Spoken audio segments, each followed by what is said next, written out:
All right, hello Riverside. This is Nathan Freeman, Senior Project Manager with the City of Riverside's Community and Economic Development Department. This video is the first in a series of videos dedicated to helping Riverside's small business navigate their way through the COVID-19 pandemic by providing pertinent information and resources directly from subject matter experts. I'm joined today by my colleague, Sherry Shimshak, a senior project manager in the city's Economic Development Division, and our special guest, Paul Nolta, who is the recently appointed director of the Inland Empire Small Business Development Center. Paul, first off, thank you for joining us and congratulations on your recent appointment. Paul, before we get started, can you provide our viewers with a background on yourself and the Inland Empire Small Business Development Center? Yeah, good morning, Nathan, Sherry. Although I'm a new as a director position for the Small Business Development Center, I've been with the program for 15 years. 7 of those as the assistant director, and this year will be my my chance at the director position. So my background is, entrepreneurship's been in my blood my entire life. I recall, working with my grandfather in his construction business. My parents have their own sports bar. My wife is a dentist and has her own practice. So the entrepreneur, spirit has been around me the entire time. I did serve in the Air Force for 10 years and got out and got my degree in finance and a minor in entrepreneurship. So happy to be part of the team. The SBDC program is part of the Inland Empire Center for Entrepreneurship at Cal State San Bernardino, as well as a resource partner of the SBA, Small Business Administration. And what we do is help entrepreneurs either start, maintain, or expand small business. And how we do that is really 3 key ways. The first one being education. We do close to 200 workshops a year on topics such as, SEO marketing and QuickBooks and starting a business and writing business plans and a lot of those things, which have all gone virtual and are still up and running at this time. The second part of that is where you can access our team. So we've assembled a team of experts with different backgrounds. We have a CPA on staff who's, a QuickBooks Pro and can assist with cash flow and projections and all that stuff. We have a team of marketing experts that can cover content and, the ins and out of websites and all that fun stuff. We have a procurement specialist. So we have a team of folks that you, the entrepreneur, can access at any time. And again, we are open and running, and you can set up a virtual one-on-one appointment just like we're doing now and have that conversation with that expert. And last is a link to resources. So whether that's, helping you streamline the license permit process, getting you in front of the right lender or access to capital, we're there to try to make that process a little bit less painful. And that's our program in a nutshell. So, Paul, I'm sure that you have seen a significant uptick in calls for help. Can you tell us just a little bit about the volume increase that your team has been seeing and what some of the major concerns you're hearing most often are? Yes, the volume is tremendous. We haven't had I'm looking at our numbers just last week to do our semi-annual reports. And we are already exceeding what we've done for the entire year of 2019 as far as the volume of people, the number of people coming in, the assistance that's being requested, and the hours delivered. So there is a tremendous need in our area.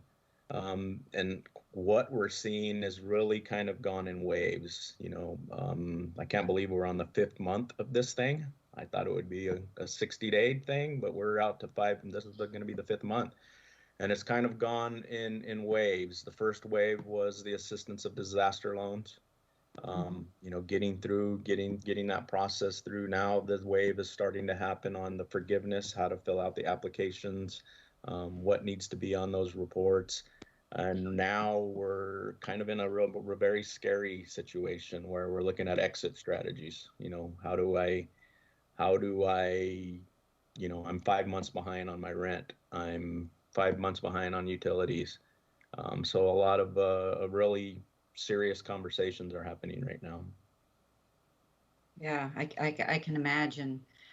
So funding and cash flow, are those still the pressing concerns? Are you still seeing quite a bit of that? And then how are you how are you working with those who are at the point of exit strategy? Yes, the access to capital is there. Most people that could get the PPP and EIDL have done so. But there are those folks now that maybe didn't apply or were holding off, are now considering it. So there are some stragglers in there that are in that spot. There are some city grants and some county grant programs throughout our territory, the Inland Empire, and then looking at those things. But traditional funding in its sense is in a weird spot right now. Most of the people know that they don't want to take debt to cover debt. It's like, I don't need a loan to pay 5 months of rent that's a debt. It's not going to help me because now I got to pay this thing again, and when the loan payments start. So a lot of time right now is being spent with cash flow. And yes, we have a team of consultants that will sit down with you and really make sure that you understand the plan. And the plan right now is, what are we going to do the next 30, 60, and 90 days? Prior to this whole thing, we were looking at 1, 3, and 5 years. But today it's, 30, 60, 90. What are we going to do? And how much can we cut? And what can we cut from? What makes the most sense? So if you're not, our goal is not to turn you into an accountant or a CPA. Our goal is to help you understand those reports. And if you don't have those reports, we need to get them, put together. And our team is there to help with them. The governor's office recently mandated that indoor operations for malls, gyms, places of worship, hair salons, nail salons, etc., must close, and that has created a lot of additional economic anxiety and uncertainty. Many of the affected businesses are telling me that they've already taken advantage of the Paycheck Protection Program, or the PPP. With that in mind, can you talk about funding opportunities outside of the CARES Act, the PPP, and other high-level funding opportunities we've been hearing about? What other funding sources should our small business community be considering? Outside of the traditional disaster stuff, again, it's about taking debt with debt, and that's what we really got to analyze. There are some funding and some SBA programs that are still active.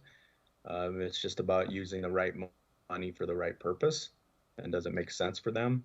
There are some alternative things that folks should be looking at. There was just one I saw yesterday that came out where a beer company, I won't say the name, is doing a $10,000 to $15,000 grant for companies that are able to pivot and do innovative things.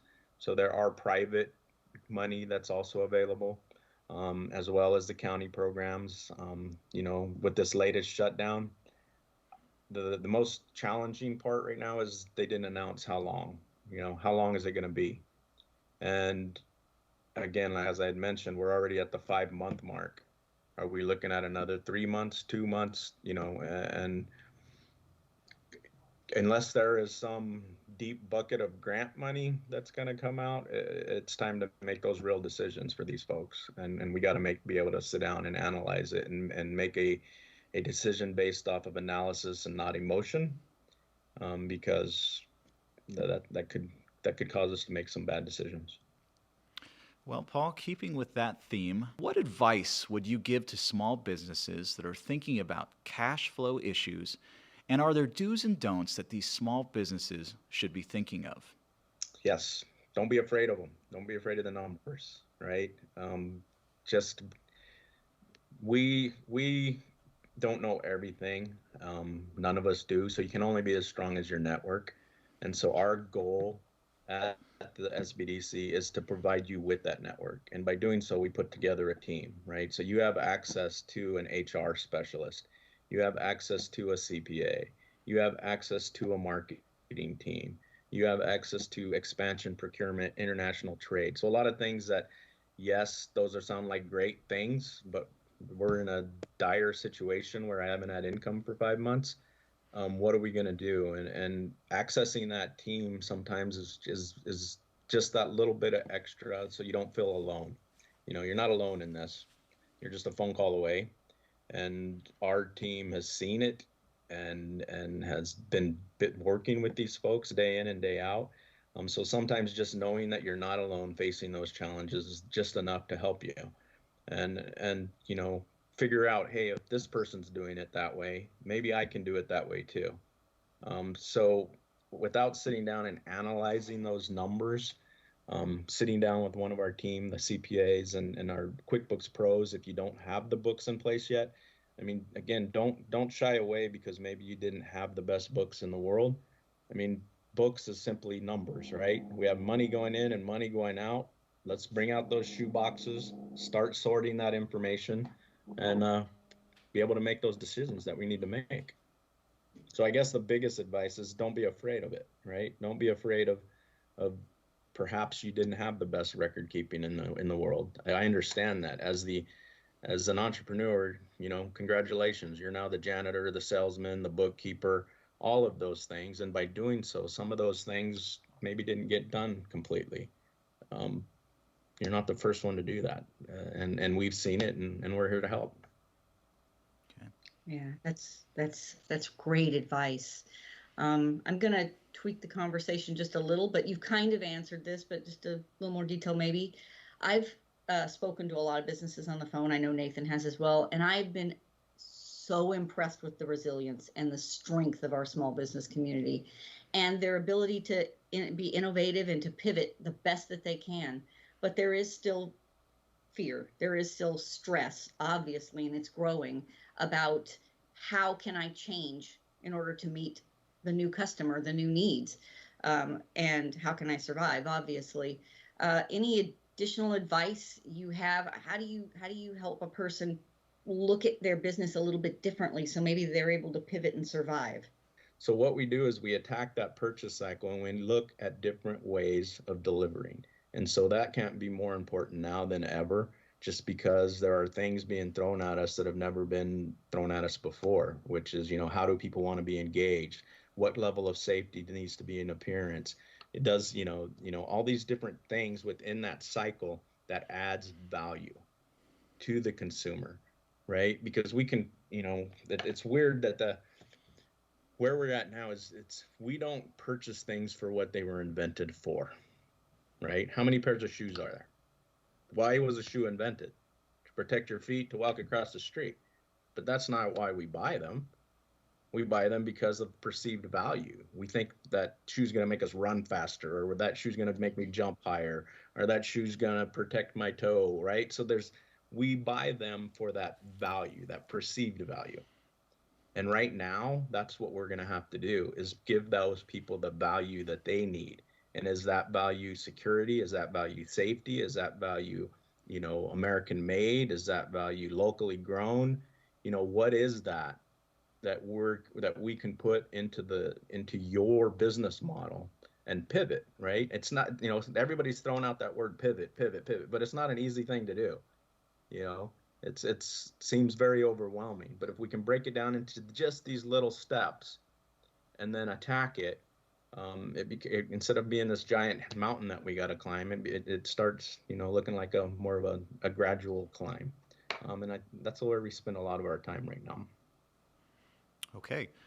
Well, Paul, one of the things that I've experienced in my discussions with our business community is that it's, I would say, 50-50. That our business community is aware of the services that the IESBDC has to offer. Can you talk about the IESBDC's counseling support for our small business community? Who are your business counselors and what are their backgrounds? How can a business get an appointment? Is there a cost? No, there's not a cost.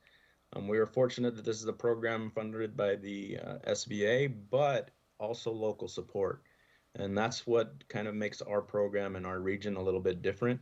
We have very active supporters. So the city of Riverside has been a tremendous support, and they promote the program. They work side by side. We help to identify the needs. We work together as one ambassador for the businesses in our community. We have a very strong county all the way down to our cities, right? So we work hand in hand with them. Trying to get that word out, as you can imagine, when you have federal funds, they want us to produce results. And those results mean direct one-on-one consultation and don't spend money on marketing. So the challenge that we face is the same as any business owner, right? How do we pivot? How do we do that? So you'll see a lot of our social stuff, definitely if you haven't, search us online, look on our Facebook, follow us. We post a lot of our training and workshops via that way. Um, but you can definitely Google our network.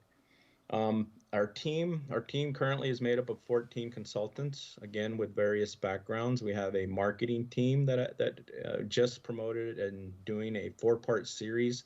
So definitely look for that on e-commerce. So if you've even remotely thought about having an online shopping cart, they're going to walk you through the pros and cons, what's the easiest way, the less hurdles, all the different options and available to get your turnkey shopping cart online. But that team consists of, a marketing content specialist, a website SEO specialist, and then in that sense too, we have that added service of being able to run your current website through our program to identify why Google is not able to find your website. And we'll give you a comprehensive report, go down, itemize it for you on what's important, what we can hold off on. So a very talented team on our marketing side. So those 3 folks is Jackie, Nathaniel, and Yesham. You can tap into them and at any point in time. We have a CPA on staff, QuickBooks Pro certified. We have several loan packaging specialists who can assist with everything with getting your documents ready to present. So whether that's for a grant or a loan or what have you, they're there to help. We have a procurement specialist, which is going to assist with anything to do with contracting, whether that's private, federal, state. We're versed in all of those. A solid team that's there to assist. And right now, we are just getting ready to do some promotions and recruit. So I'm going to be doubling the size of my team over the next 12 months. So if you have a talent and you have passion to help the world get through this COVID, we're looking for some retail management specialists, some industry specific, so hospitality, breweries, anybody with that type of a background, we are going to be bringing them on to help through this. So, Paul, would those be contract positions with the SBDC, or are you recruiting for staff? We will be recruiting for what we're asking of these folks is if they can commit 20 hours a week, they'll be coming on as employees for the 18-month contract. So theoretically, an individual can continue working for their small business, but also help out with the Small Business Development Center, correct? Absolutely. And those are the ones we want, those superstars out there that are making it happen within their industries. Good. That's fantastic. So you kind of answered my next question. The economic landscape is definitely changing, and we're hearing more and more that in some senses it's permanent, that it's changing consumer trends. And the way consumers are going to shop and dine in many, many ways going forward. So wondering, and again, you kind of covered this, wondering how the SBDC is looking ahead and how you are going to, here's that word again, pivot as time goes on to meet those changes. The biggest thing that we're dealing with right now is access to us, right? So that's our first hurdle. And so I am looking at putting things in place that will allow the entrepreneurs to access us via the channels that they want. So whether that be in person, whether that be via Zoom, whether that be on demand. So I'm going to be building an on-demand platform that if you want to go on at 1 a.m. and access training, it'll be there for you. So the biggest thing is access. And that's kind of the same thing that we're working with clients. I mean, not everybody's going to survive this, and that's the unfortunate truth.